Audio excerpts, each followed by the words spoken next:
I've always been a big proponent of, of putting social, political, and economic context into it. I was talking, Josh from Ohio. Well, because he won last night. But I was talking with him last night. Mark Carroll was in on this conversation and a couple others, and the point was made: players do not live in a vacuum. I mean, they are part of the setting that they are in, and there are. Have a good one, Vicky. There are good chatting with you. Thanks. Okay. Thanks for coming here. There are prejudices. There are reasons why there are borders. There are countries who do not like each other. There are countries, on the other hand, that do like each other. And the players should. The players should not live in a vacuum where nothing affects them. I mean, this is all part of the. And I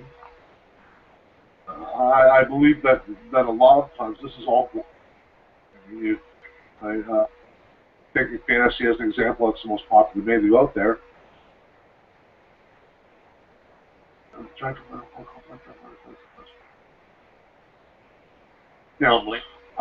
That's basically, well, we want you to go get this thing or rescue this person. The king says that. Okay, well, there's a lot of reasons why you might take that job on. There's reasons why. It's just, there's not enough. Geez, I'm just rambling here, going around in circles. I think people know the point I'm trying to make here. Yeah. Okay. Please, someone step in. Is my microphone cutting out here, guys, or?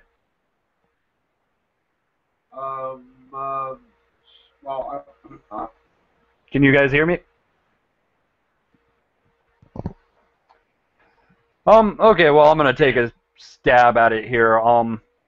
Personally, the way I've always run my games is all those aspects are always in effect at all times, whether it's the social stigmatas that are in place from, say, your dwarves are kind of mad at this particular group over here because of some business deal gone wrong or whatnot, or your economic deals, which for the world that I run, everything's kind of in a very bad recession, considering 90% of the world's probably obliterated. But when you're running a constant, ongoing, long-term game, those things need to be in effect to make it feel like you're actually running a real world at the game table. Because if your players are just going from town A to town B to town C and they don't see any effects of the actions they do, or if there isn't actions for the things that they don't do, then everything's just in a vacuum state where this town, or like literally the whole world, just exists for you to go play out story event A, and then story event B, and then story event C, which all have no relation to one another.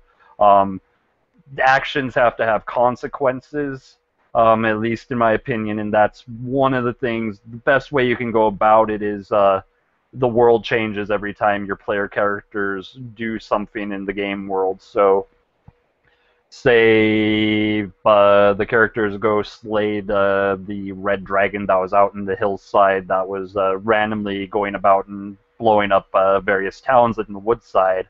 If they hadn't done that, then every other session that the players had not taken care of it, then there goes one more town, there goes another village, sooner or later that's just stacking up, and then eventually here comes this very angry dragon that has nothing left to go after since the whole woodside's burned now. So really it's once again, it's a GM thing. It depends how they want to run it, but to get the most maximum effect as far as storytelling and then getting the general feeling of accomplishment of playing a role-playing game, it's really important to have those issues included. And it goes a long way to making your characters, the players, feel that they've actually accomplished something in the game if they manage to change the game world, either for the better or worse, depending on what way they want to play.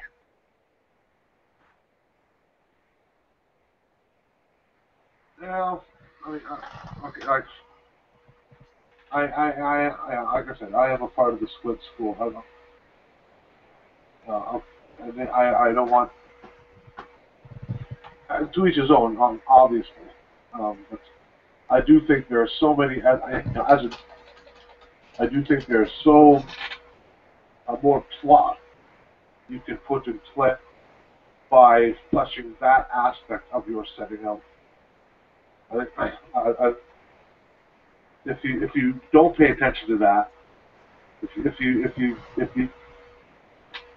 minimize the effect of the political and economic factors, you're only doing yourself a disservice.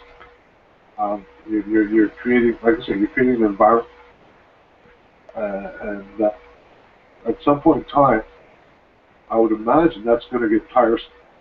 You're simply doing the same thing over. I've always maintained that the worst monster you can throw at a party is man. Yeah. And and his most dangerous isn't. I mean, the classic example. The smart man is not going to be in that of monsters, demi-humans, bad guys, moots that try to be at the party. The smart is going to be at the back of that group, inside this, waiting to see the outcome of that battle, and waiting to walk out that side door if things start going badly. Right? And I believe that. I really believe that is the hardest person, the hardest thing, the hardest monster to take on is an intelligent person. Oh, wholeheartedly agree. You got to remember, they can be anything. Okay, an ogre looks like an ogre looks like an ogre.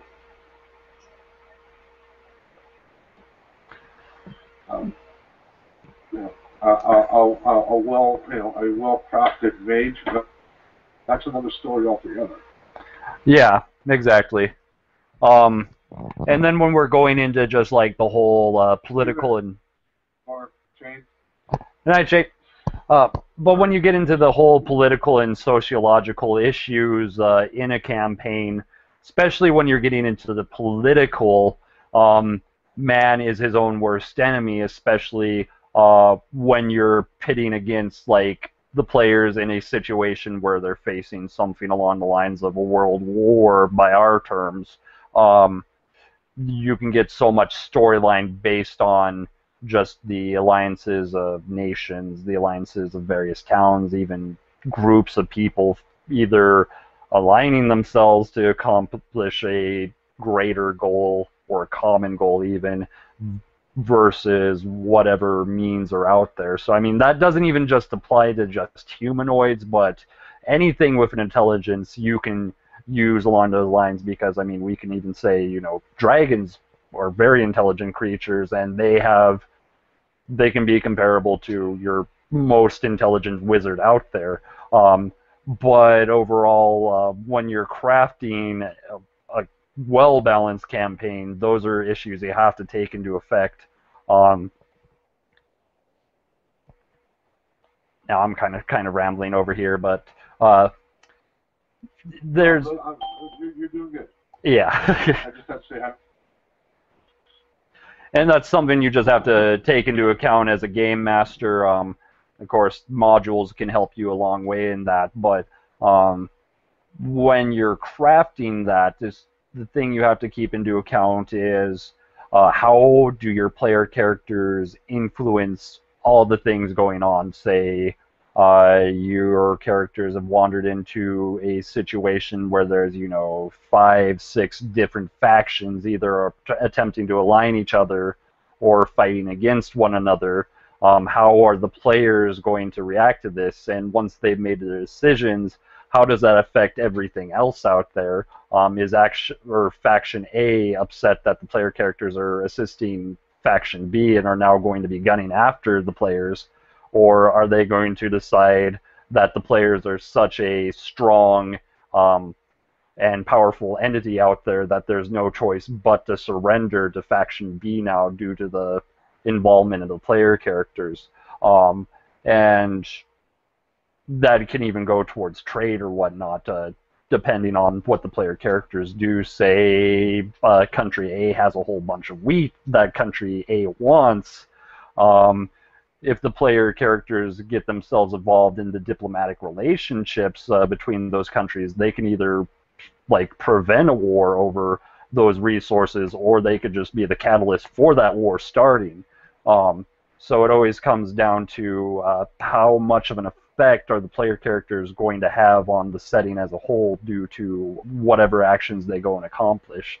If the player characters go out and kill a king of a kingdom, that's going to have major effects trickling down that entire country.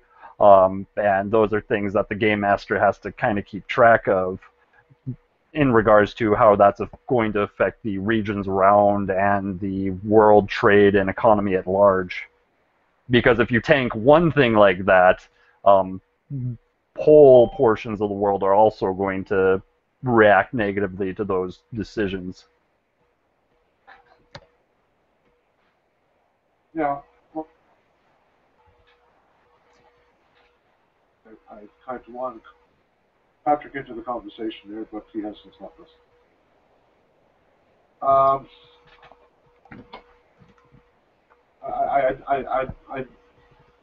I do, I think we're in agreement here. I certainly wish that some other folks would jump into this conversation. Yeah. Erik and I have been doing all the talking. Oh, it's all good. No, and that's actually one of the reasons I really love role-playing in general, is just being able to create a world of that scale. I mean, it doesn't even exist, but at the same time, when you get the mechanics right and when you have the right group playing the game, it just feels amazing with the attention to detail like that. And of course, my style of play isn't for everybody, and nor would I recommend that everybody has to play exactly like me. Some people just want to play hack and slash, and that's fine. But the amount of detail you can put into a role-playing game just really makes it surpass any other type of game, in my opinion. Yeah, I mean, there are no. You can't put it. I mean, there's no place where that's as much creativity as you can spend. You can go as far. You can go as far as you want. You can get as much detail as you. I don't know that there is a. This is too detailed of a setting, because you can always peel back from that. Mm-hmm. You can always use just a. There's no thing that says. Yeah. Well, we wished you would have played with us as well, Shannon. Indeed. And if enough new people come in here, we may still allow you. You may still get to play.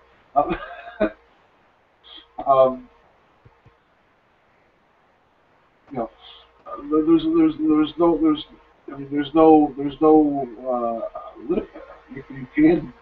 the GM has the option to use what he wants or what he does not want. They want you. So, I mean, I'm just me. I'm very much for the detail. Like I say, my favorite setting is hard because it has that kind of detail in it. Because all those social, political, and economic factors are in it. One of the big plot hooks, adventure hooks, plot hook is the fact that there's a very rich It wants to make a new road that goes down to the southern coast because it would allow to monopolize trade or open up an alternate route of trade. And naturally, faction, rival economic factions from within their country and rival economic from neighboring nations are not all that. That this might be a thing. They have to go across, barbarian land. It's in the deep woods, so there's all kinds of other things that could happen. There's all kinds of ways it could be. But it's definitely a contentious project, to say the least, with the powers that be. Should that thing be successful, should that road get built, should that port at the end of that road get built, all of a sudden this family that was, it was among a crowd of rich families, all of a sudden it shoots right to the top of that crowd. And naturally, when people upset the apple cart like that, when they gain that much influence, when other people's economic interests are threatened to that extent, that tends to provoke some kind of response, right? And I mean that's that in and of itself is just like a really great way to run, a campaign or an arc within a campaign, because people in power do not like change. Change means that they can now be threatened. There's something within that change that normal people who have the powers, when there is change, they feel threatened, and they usually act because they're being threatened. Indeed. And I mean, when we're getting down to it, I mean, even the littlest things that player characters can do can change the surrounding around them. Like, say, the classic example of the player characters go down into a dungeon, and all of a sudden they find electrum pieces, for example, which usually is always 2 electrum per 1 gold. But if they take it to the nearest village nearby, there's all sorts of things that could happen. Like, possibly the village knows about electrum, and electrum's been recently used, so of course they'll just use the standard trade, or possibly this is something that's been discontinued for like 100 years, 200 years, thousands of years, so the townspeople might say, oh, this is worth like, its own weight in gold, and start giving you like 10 gold pieces per electrum. Or they might decide, oh, this is useless, this money has no value, and then not give you anything for it. And then how they accept the money can also change the general outlook of a village too, because if you start just unloading thousands and thousands of gold coins on items in a village, and that wealth gets eventually spread around from that shopkeeper, the overall affluence of that entire village is going to skyrocket once you purchase like a +6 sword out of that one random shopkeep store. So there's always things, even the most trivial things, that can affect how the general setting is played at that point. And that's a really good point. It's very microeconomic, and you're not looking at the entire national picture. You're basically looking at you're just taking that one village, and sure, you plunk down, if you're in a village and you plunk down, even if it's if it's just a plus. Okay, the standard price for a +1 sword is 2. Yeah.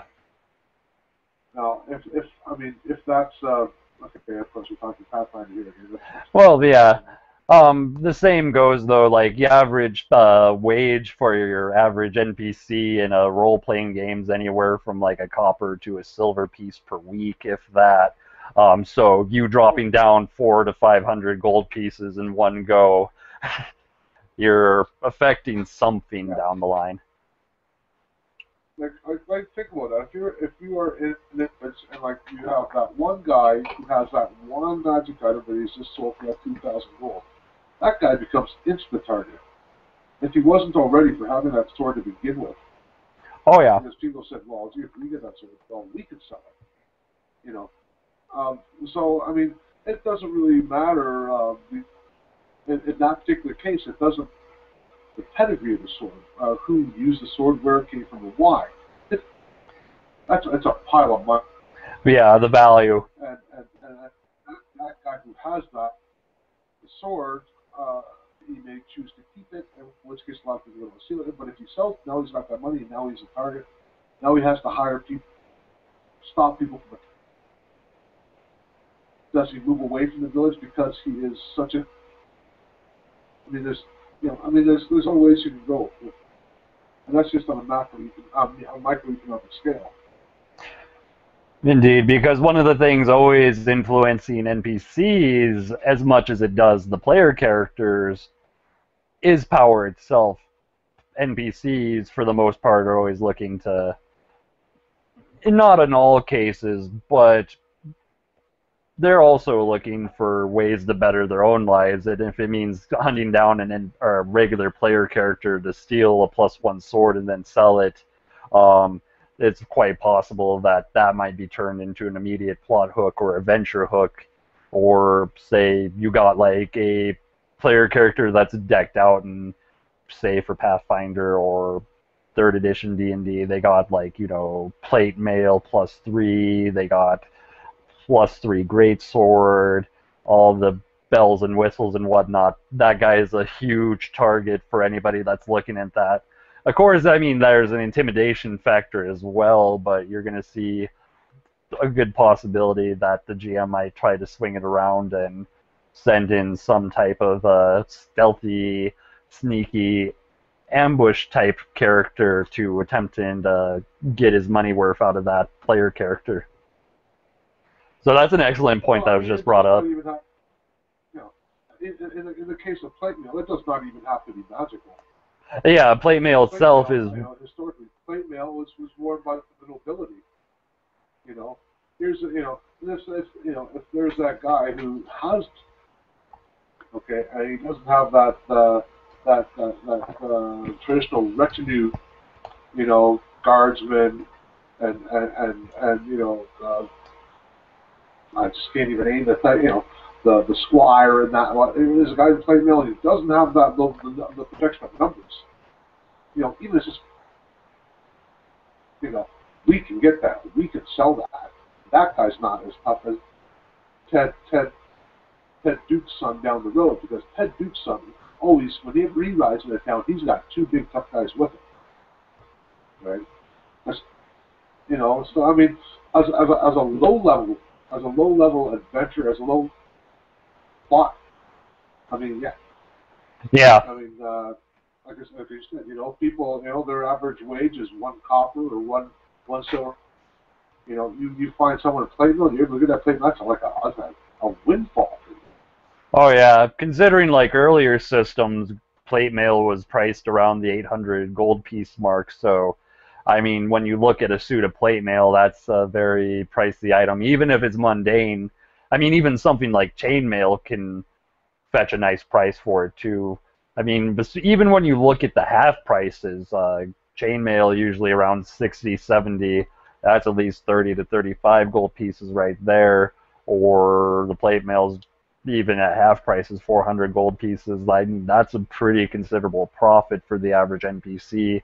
And that's something that could always be turned into a plot hook, especially if you're playing in a setting where, you have a economically depressed area, like, say, this whole string of villages here are not as affluent as the cities over maybe 50 miles away or so. So your characters wandering around in the economically depressed area are going to be much more likely to be mugged by people searching for any means to get more money. So it's not just the player characters that are actively searching out treasure and wealth or magic items. It's everybody in the world. Yeah. you know, if you are the really, you know, you walk into town with your chainmail or your plate or whatever, you're intimidating that. If it gets stolen, just how intimidating are you then? Indeed. It's like, well, gee, I only have enough to buy this leather armor. That's a whole heck of a lot easier to hit you when you're in leather armor than when you're exposed when you're used to something a lot heavier. Right now you become now you become defeatable. Now, even if it's a masterwork sword, okay, he doesn't have his armor. We can now get that sword too. And you know, most armor you cannot wear when you're asleep. Most armor. Now there are game mechanics around like the endurance speeds, for example. In Pathfinder, I believe they have that in 3.0. But for the most part, when you're wearing heavier armor, you have to take it off when you go to sleep. And that's a perfect chance for someone just to go in there and lift it. And then you have a problem. Oh yeah.